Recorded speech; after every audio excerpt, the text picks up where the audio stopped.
भारत माता की, छत्रपति शिवाजी महाराज की, धर्मवीर छत्रपति संभाजी महाराज की। जय भवानी, जय भवानी, जय जय जय जय जय भवानी, जय जय जय जय जय शिवाजी। हिंदवी स्वराज्याचे सरसंस्थापक छत्रपती शिवरायांच्या चरणी नतमस्तक होतो। भारतीय राज्यघटनेचे शिल्पकार भारतरत्न डॉक्टर बाबासाहेब आंबेडकर यांना मानवंदना अर्पित करतो। आज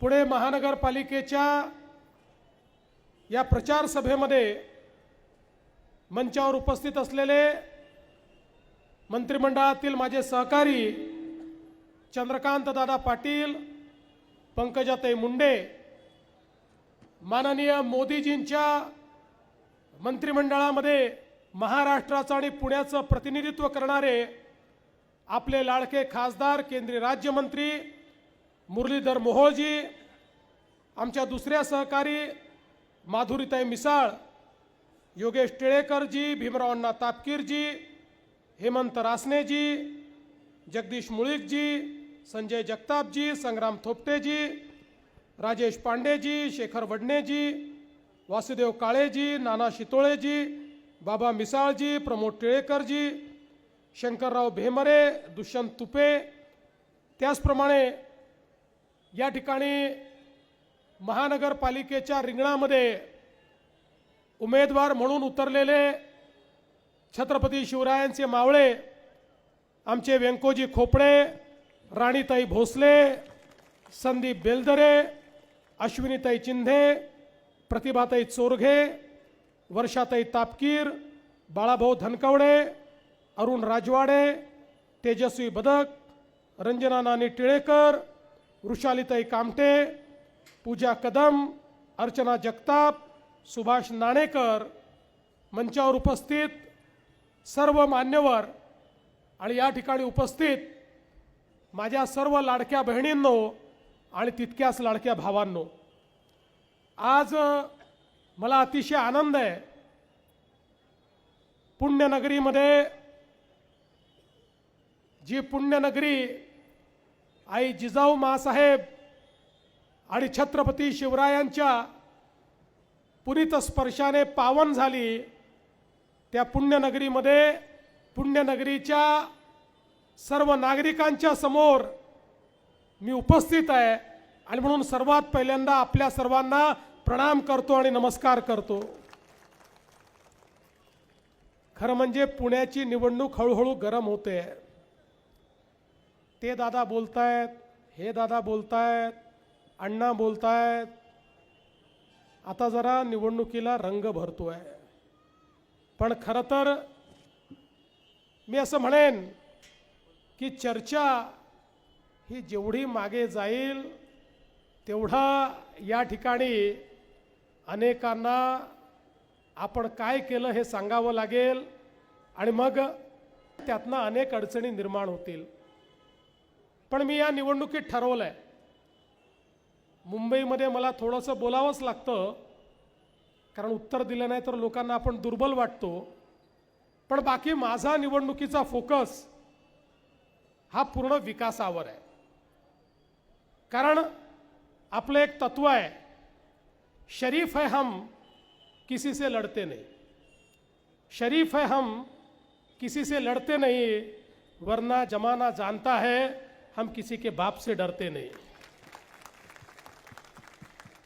त्यामुळे आज खरं म्हणजे आपण जर या पुण्याचा विचार केला तर केवळ महाराष्ट्रातलं नाही, देशातलं फास्टेस्ट ग्रोइंग सिटी, देशातली सर्वाधिक वेगाने विकसित होणारं शहर हे आपलं पुणे शहर आहे। पुणे असेल, पिंपरी चिंचवड असेल, PMRDAचं क्षेत्र असेल, प्रचंड वेगाने या ठिकाणी विकास होतोय। आणि पुण्याचा विचार केला तर जवळपास 500 चौरस मीटरचं आपलं पुणे एक प्रकारे महाराष्ट्राच्या अर्थव्यवस्थेचं ग्रोथ इंजिन म्हणून या पुण्याकडे आपण पाहतो. जवळपास आपण विचार करा पुण्याची वाढ कशी आहे. 2011च्या जनगणनेमध्ये हे पुणे 32 लाख लोकांचं होतं. आज अंदाज असा आहे पुढच्या वर्षी जेव्हा जनगणना संपेल त्यावेळी पुण्याची लोकसंख्या 65 लाख असेल. इतक्या वेगानं या ठिकाणी ही लोकसंख्या वाढते. केवळ लोकसंख्या वाढते असं नाही तर या ठिकाणी मोठ्या प्रमाणात माननीय मोदीजींच्या नेतृत्वामध्ये एक प्रकारे टेक्नॉलॉजीचं हब म्हणून, मॅन्युफॅक्चरिंगचं हब म्हणून आणि त्याहीपेक्षा ग्लोबल कॅपेबिलिटी सेंटर GCC आज जगामध्ये IT चा जमाना गेला, आता GCCचा जमाना आला आहे आणि देशाचे 25% GCC हे गेल्या 10 वर्षामध्ये एकट्या पुण्यामध्ये या ठिकाणी आलेले आहेत. अशा प्रकारचे पुणे शहर आज मोठ्या प्रमाणात वाढताना आपल्याला पाहायला मिळतं. आणि आपल्याला कल्पना आहे 2017 साली या महानगरपालिकेची सूत्र तुम्ही भारतीय जनता पक्षाच्या हातात दिली आणि आज जो पुण्याचा विकास आपल्याला दिसतो आहे हा 2015 नंतर आणि 2017 नंतर झालेला दिसतोय. मगाशी दादा सांगत होते पुण्याच्या मेट्रोच्या संदर्भात घोषणा अनेक झाल्या पण चर्चाच सुरू होती. ती मेट्रो काही पुढे जात नव्हती. पुण्यानंतर नागपूरच्या मेट्रोची घोषणा झाली, तिचं कामही सुरू झालं पण पुण्याची मेट्रो अडकली होती. या ठिकाणी आम्ही ठाम निर्णय घेतला आणि कोणाचं ऐकायचं नाही ठरवलं आणि त्या ठिकाणी मेट्रोचं काम आम्ही सुरू केलं. आज मला सांगताना आनंद वाटतो 110 किलोमीटरचं मेट्रोचं नेटवर्क हे पुण्यामध्ये आज आपण करतोय आणि त्यातलं 33 किलोमीटरचं नेटवर्क हे आपण पूर्ण केलं आहे. 24 किलोमीटरचं आता अंतिम टप्प्यामध्ये आहे आणि एकदा हे सगळं नेटवर्क पूर्ण झाल्यानंतर पुण्यामध्ये दळणवळण जे आहे हे अत्यंत सोपं होणार आहे. त्या ठिकाणी कुठलीही अडचण दळणवळणाची पुण्यामध्ये राहणार नाही. अशा पद्धतीनं पुण्याचं काम आपण हातामध्ये घेतलेलं आहे. आज आपलं पुण्यामध्ये सत्ता आल्यानंतर या पुण्यामध्ये मोठ्या प्रमाणात पिण्याचं पाणी असेल, सांडपाणी असेल, याच्या अनेक योजना आपण सुरू केल्या. जवळपास 12 STPची कामं आपण पुण्यामध्ये सुरू केली. पुण्यासारखं इतकं महत्त्वाचं शहर पण या शहरातलं सांडपाणी, घाणपाणी मुळामुठेत जात होतं. या ठिकाणी आपल्या नदी नाल्यांमध्ये जात होतं. कुठेतरी इतकं महत्त्वाचं शहर पण पर्यावरणाची हानी होत होती, जलस्रोत प्रदूषित होत होते आणि म्हणून 1100 MLD एवढ्या ट्रीटमेंटची व्यवस्था असलेले STP या पुण्यामध्ये आपण तयार करायला हातात घेतले आणि त्यातनं पुण्याला एक सस्टेनेबल शहर म्हणून कशा प्रकारे विकसित करता येईल याचा प्रयत्न आपण सुरू केला. रिव्हरफ्रंट डेव्हलपमेंट आपण चालू केलं.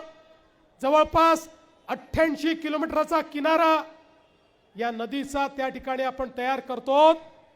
त्याच्यामुळे एकीकडे पर्यावरण देखील चांगलं राहणार आहे, दुसरीकडे आमची जी नदी आहे ती निर्मल आणि अविरल वाहिल्यामुळे त्याचा किनारा जो आहे तो अत्यंत नयनरम्य अशा प्रकारचा होणार आहे. एक प्रकारे पुढच्या काळामध्ये मोठ्या प्रमाणात टुरिस्टचं अट्रॅक्शन आणि टुरिस्टचं सेंटर म्हणून हे रिव्हरफ्रंट डेव्हलपमेंटचं काम चाललं आहे. याच्यामुळे पूर नियंत्रण देखील होणार आहे आणि सौंदर्यातही भर पडणार आहे. आज आपण जर बघितलं तर पुण्यामध्ये जवळपास 3000 कोटी रुपयाची पिण्याच्या पाण्याची योजना आपण सुरू केली. 24/7 ची योजना, ज्या योजनेमध्ये पुण्यावर नेहमी आरोप व्हायचे की पुणेकर हे 2 महानगरपालिकेचं पाणी एकटेच वापरतात. पुण्यामध्ये मोठ्या प्रमाणात पाणी वापरलं जायचं पण तरी देखील इतकी असमता होती, इतकी विषमता होती पुण्याच्या काही भागामध्ये पिण्याचं पाणी हे 24 तास मिळायचं आणि काही भागामध्ये दिवसभरामध्ये तासभर देखील पाणी यायचं नाही। आणि म्हणून आपल्या महानगरपालिकेत आम्ही निर्णय केला, केंद्र सरकार राज्य सरकार सगळ्यांनी मदत केली आणि आपण निर्णय केला 24/7 पिण्याच्या पाण्याची योजना आपण सुरू केली। जवळपास 75% योजनेचं काम झालंय, अजून 25% काम झाल्यानंतर पुण्याच्या सगळ्या भागांमध्ये आपण समान पाणी पुरवठा देणार आहोत। कुठल्याही भागामध्ये पाण्याची कमतरता असणार नाही। आणि हे सगळं करत असताना आज पुण्यामध्ये 40% पाण्याची गळती आहे, ती 40%वरनं 10%वर आपण आणणार आहोत। त्याचा फायदा काय आहे? एकीकडे पाणी वाचणार आहे, दुसरीकडे हे जे 30% पाण्याची गळती आहे याचे पैसे कोण देतं? याचे पैसे नागरिकच देतात। म्हणजे जे पाणी तुम्हाला वापरायलाही मिळत नाही त्याही पाण्याचे पैसे हे तुम्हाला द्यावे लागत होते, आता ते द्यावे लागणार नाहीत। अशा पद्धतीने पुण्यामध्ये जवळपास 3000 कोटी रुपयाचं काम आपण या 24/7 योजनेच्या माध्यमातून केलं। आपल्याला माहिती आहे जायका सारखा प्रकल्प की ज्या प्रकल्पाच्या माध्यमातून आमची नदी ही त्या ठिकाणी सुधारणार आहे। माननीय मोदीजींच्या नेतृत्वात मी मुख्यमंत्री होतो, आमचे जावडेकर साहेब त्यावेळी पर्यावरण मंत्री होते आणि जवळपास 2000 कोटी रुपये हे जायकाच्या माध्यमातून आपल्याला मिळाले आणि एक मोठं कार्य हे त्याचं देखील या ठिकाणी चाललेलं आहे। पण बंधू भगिनींनो, काय केलं हे नुसतं सांगणार नाही, काय करणार आहे हे देखील मी सांगणार आहे। कारण आमच्या जवळ या ठिकाणी पुण्याकरता एक डेफिनेट प्लॅन आहे। पुणे शहर हे महाराष्ट्रातलं नाही, देशातलं पहिल्या नंबरचं वायब्रंट शहर कसं तयार करायचं, या पुण्यामध्ये आलेली जी गावं आहेत त्या गावांसहित पुण्याला एक मेट्रो सिटीचा दर्जा कसा द्यायचा या संदर्भातलं एक डेफिनेट विजन आम्ही तयार केलेलं आहे।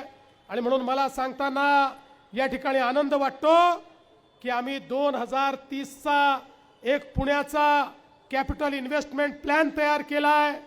या प्लॅनच्या अंतर्गत पुण्यामध्ये पायाभूत सुविधा तयार करण्याकरता 44,000 कोटी रुपयाची गुंतवणूक ही आम्ही करणार आहोत।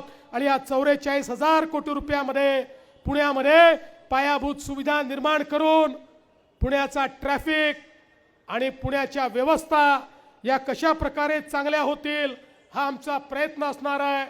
पिण्याचं पाणी असेल, स्वच्छता असेल, नदी पुनरुज्जीवन असेल, गृहनिर्माण असेल, आरोग्य सेवा असेल, पर्यावरण व्यवस्थापन असेल, ट्रॅफिकचा त्या ठिकाणी व्यवस्थापन असेल, अशा सगळ्या गोष्टींकरता हे हवेतलं नाही आहे। 44,000 कोटी रुपयाचा प्लॅन हा आपण तयार केलेला आहे। लवकरच तो प्लॅन देखील आपल्या समोर अधिक डिटेलमध्ये आम्ही मांडू।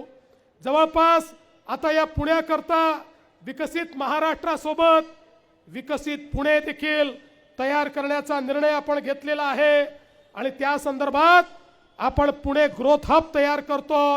या पुणे ग्रोथ हबच्या माध्यमातून आज महाराष्ट्राची अर्थव्यवस्था ही $580 अब्ज आहे। आपण प्रयत्न करतो की या $580 अब्ज अर्थव्यवस्थेत पुण्याचा हिस्सा हा 70 अब्जचा आहे। तो 70 अब्जवरनं त्या ठिकाणी $280 अब्ज पर्यंत म्हणजे 4 पटीने वाढला पाहिजे। अशा पद्धतीनं या पुण्याचा विकास आपण करणार आहोत। याचा अर्थ काय आहे? याचा अर्थ असा आहे पुण्यामध्ये मोठ्या प्रमाणात रोजगाराची निर्मिती ही करण्याचा निर्णय आपण घेतलाय।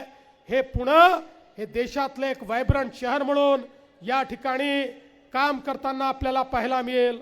आज बघा अर्बन मोबिलिटीमध्ये दरवर्षी पुण्यामध्ये 3 ते 4 लाख वाहनं वाढतात। पुण्यामध्ये आपला ट्रॅफिक हा कासवाच्या गतीनं त्या ठिकाणी पुढे जातो आणि म्हणून आपण प्रयत्न सुरू केला या ट्रॅफिकचं नियोजन करण्याच्या संदर्भात। पुण्याची सगळ्यात मोठी अडचण काय आहे?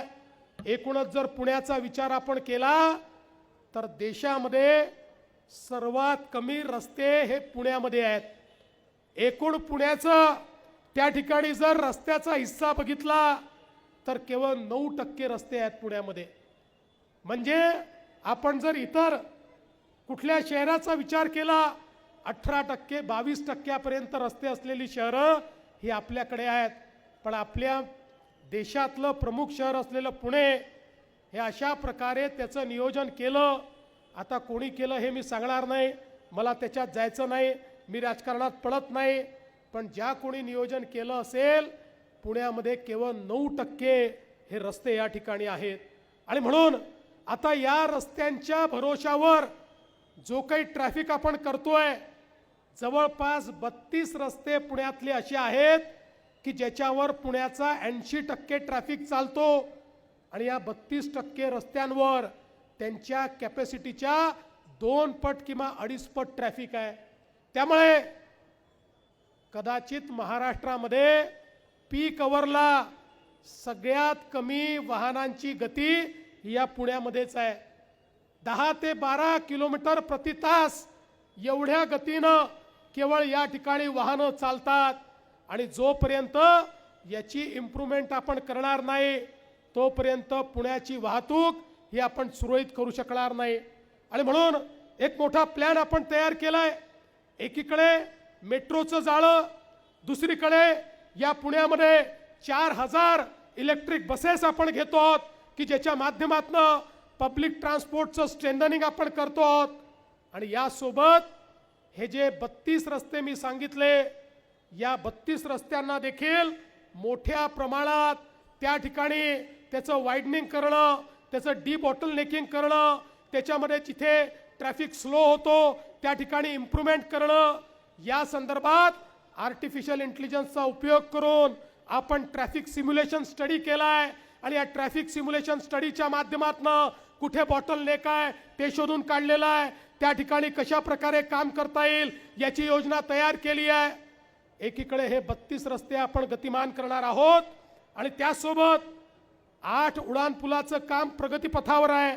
13 नवीन उड्डाणपूल या पुण्यामध्ये आपण तयार करणार आहोत. आणि हे जे 32 रस्ते आहेत या रस्त्याच्या माध्यमातून निश्चितपणे पुण्याच्या ट्रॅफिकला आपण कुठेतरी गती देण्याचा प्रयत्न करणार आहोत. पण एवढंच करून थांबणार नाही आहोत, कारण पुण्यामध्ये एक अजून प्रॉब्लेम काय आहे, पुण्याचे जे महत्त्वाचे रस्ते आहेत हे पूर्व पश्चिम आहेत. आपण जर पुण्याचा विस्तार बघितला, पुण्याचा डीपी बघितला, पुण्याचे डीपी रोड बघितले तर पुण्यातले प्रमुख रस्ते हे पूर्व पश्चिम आहे. उत्तर दक्षिण पुणे हे कुठेतरी कंजेस्टेड आहे. उत्तर दक्षिण पुण्यामध्ये जायचं असेल तर रस्ते छोटे आहेत, रस्त्यांना त्या प्रमाणात त्या ठिकाणी व्यवस्था नाही आहेत.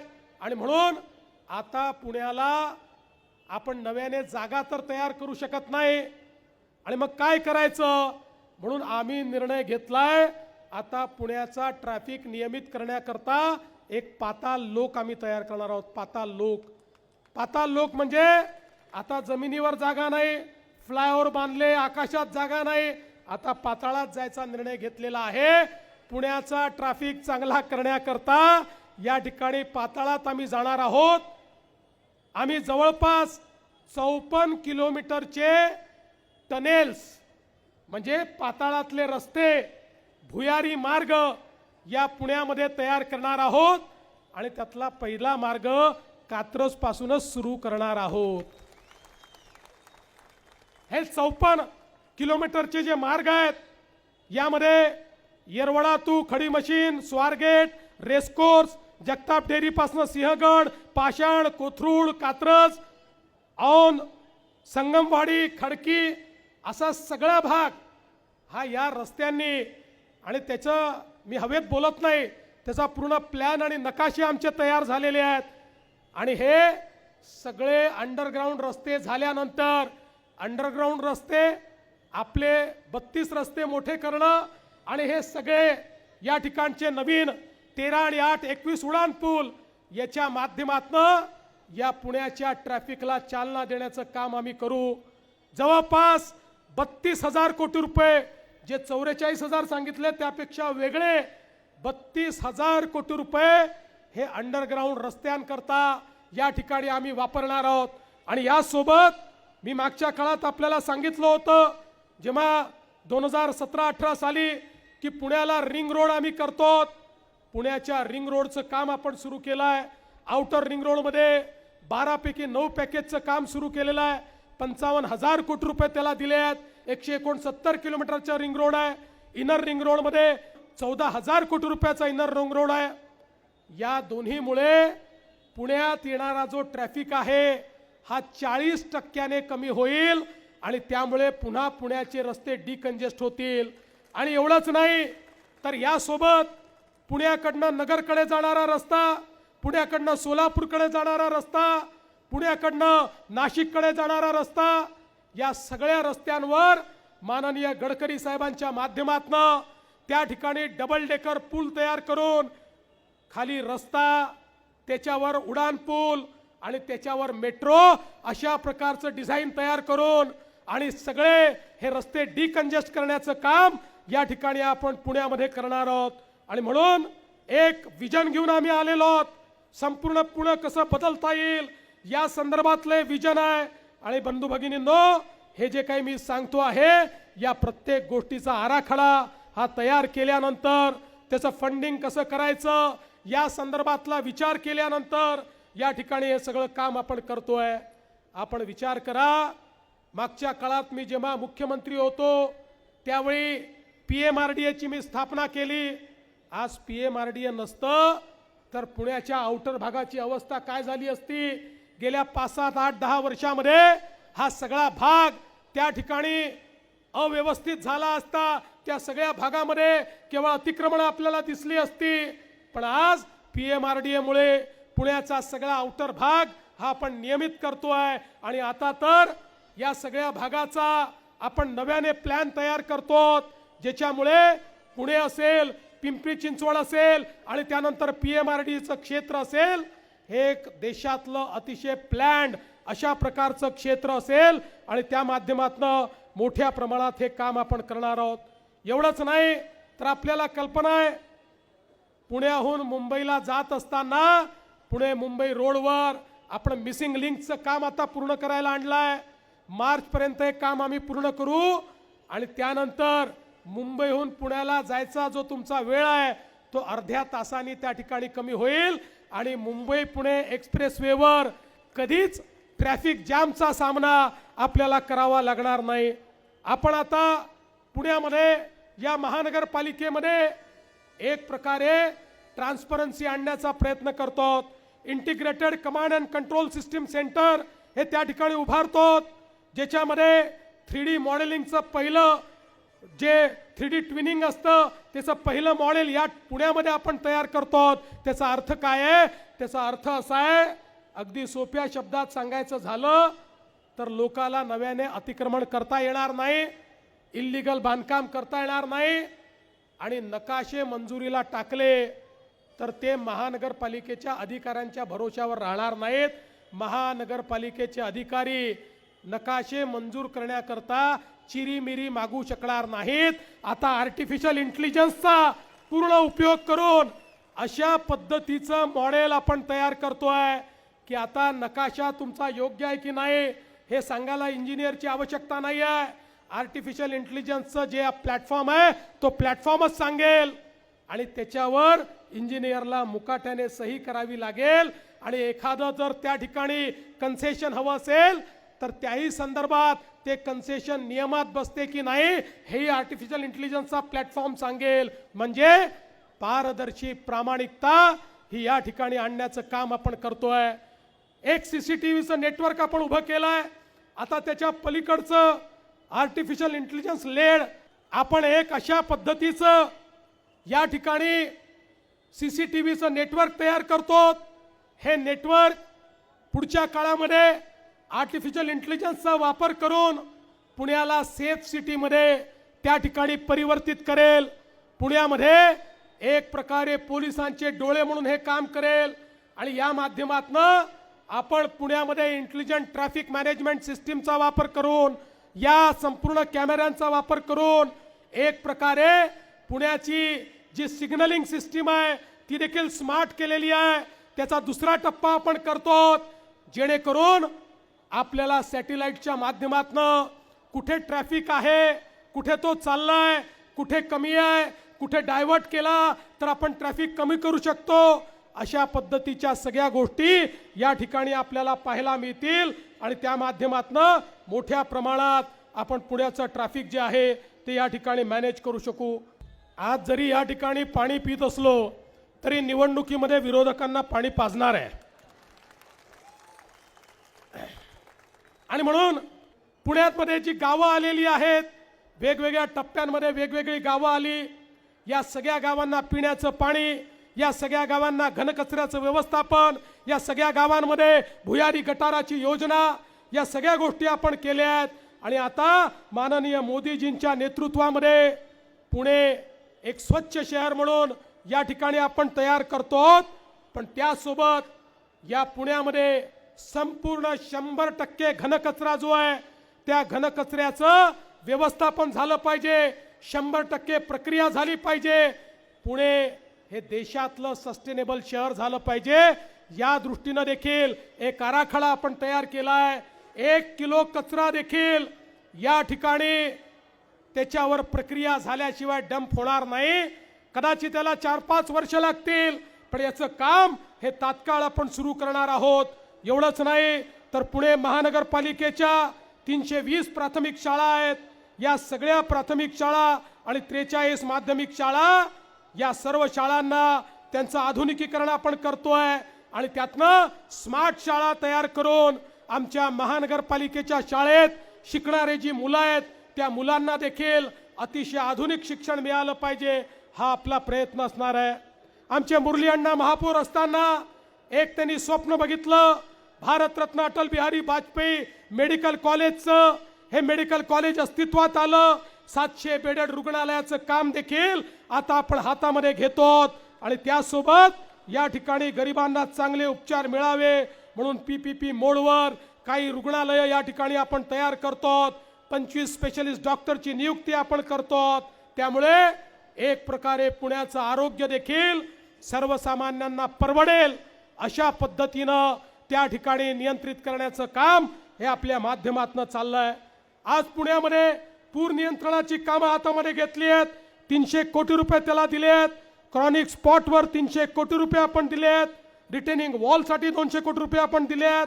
या सगळ्या गोष्टी आपण करतो आणि जसं मी सांगितलं कचरा व्यवस्थापनामध्ये 700 मेट्रिक टनाने ही कॅपॅसिटी आपण वाढवणार आहोत आणि पुढच्या 1 वर्षामध्ये जेवढं जुनं डम्पिंग आहे याचं 100% बायो मायनिंग करून कुठेही डंपयार्ड उरणार नाही, कोणालाही वास सहन करावा लागणार नाही, अशा प्रकारची व्यवस्था आपण या ठिकाणी केली आहे.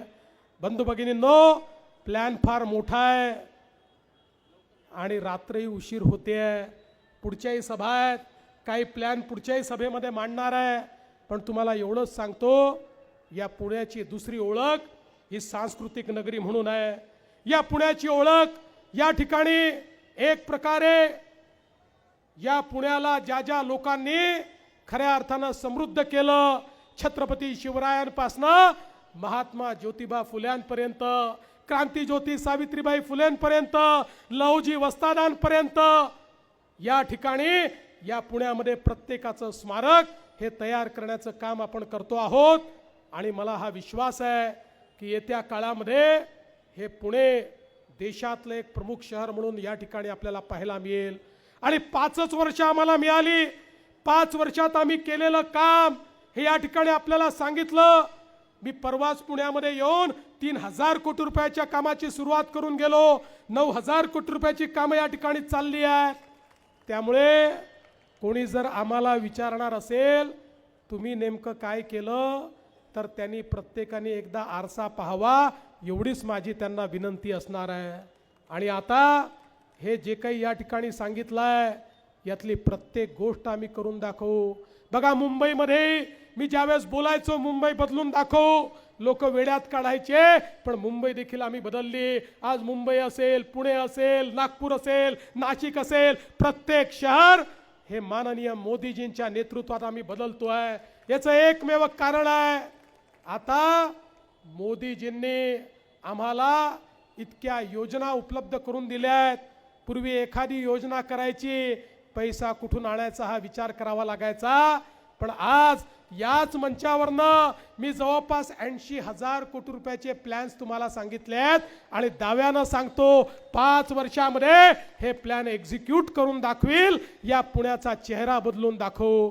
आणि म्हणून आज इतकं चांगलं नेतृत्व भाजपकडे पुण्यामध्ये आहे. मुरली अण्णांसारखे, माधुरीताईंसारखे, दादांसारखे मंत्री आहेत, सगळे आमदार आहेत. आपल्या नगरसेवकांनी, महापौरांनी उत्तम काम या ठिकाणी केलेलं आहे. पुण्याच्या संदर्भात आमच्या सगळ्यांच्या मनामध्ये एक श्रद्धा आहे. हे केवळ या ठिकाणी एक शहर नाही आहे, हे आमचं श्रद्धेचं स्थान आहे. ही पुण्यनगरी आहे. या पुण्यनगरीला अतिशय चांगली अशा प्रकारची नगरी बनवण्याकरता आम्ही सगळे कटिबद्ध आहोत. आणि म्हणून आपल्याला विनंती करण्याकरता आलो आहे. आता 15 तारखेला मतदान आहे. भारतीय जनता पार्टी रिपाईची युती आहे. 15 तारखेला आपल्याला मतदान केंद्रावर जायचं आहे. जिथे कमळाचं बटन दिसेल ते कमळाचं बटन दाबायचं आहे. 15 तारखेला आमची काळजी तुम्ही घ्या. 16 तारखेपासनं पुढचे 5 वर्ष तुमची काळजी आम्ही घेऊ, हा विश्वास तुम्हाला देतो आणि माझं बोलणं संपवतो. धन्यवाद. जय हिंद, जय महाराष्ट्र.